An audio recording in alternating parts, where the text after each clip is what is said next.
মেধা ও সততায় গর্ব সবার বাংলাদেশ এই প্রতিপাদ্যকে সামনে রেখে বিভিন্ন আয়োজনের মধ্য দিয়ে বাংলাদেশ ইসলামী ছাত্র শিবিরের ৪৮তম প্রতিষ্ঠাবার্ষিকী উদযাপন করা হয়।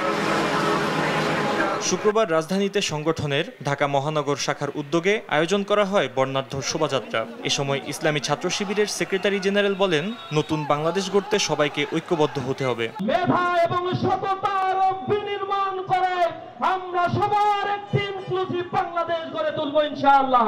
এদিকে নারায়ণগঞ্জের পৌর ওসমানী স্টেডিয়ামে আয়োজিত জনসভায় জামায়াতে ইসলামীর আমির ডাক্তার শফিকুর রহমান বলেন, শেখ হাসিনা পালিয়ে গেলেও উস্কানি দিয়ে দেশে উত্তপ্ত পরিবেশ সৃষ্টি করতে চায়। উস্কানির কারণে যত পরিবেশ সৃষ্টি হবে তার সমুদয় দায় উস্কানিদাতাদেরকেই নিতে হবে।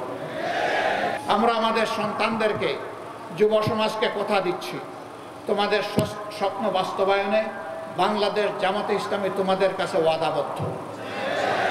এই স্বপ্ন যতদিন বাস্তবায়ন না হবে আমাদের লড়াই, আমাদের সংগ্রাম দুর্বৃত্তদের বিরুদ্ধে অব্যাহত থাকবে ইনশাআল্লাহ। এ সময় স্বৈরাচার শেখ হাসিনা সহ আওয়ামী লীগ নেতাদের পাচার করা অর্থ ফিরিয়ে আনার দাবিও জানান জামায়াত আমির। সরকারের কাছে আমাদের স্পষ্ট দাবি, এরা যত টাকা জনগণের চুরি করে দেশে কিংবা বিদেশে জমা করেছে, পাচার করেছে, সবগুলো উদ্ধার করে রাষ্ট্রীয় কোষাগারে ফেরত আনতে হবে।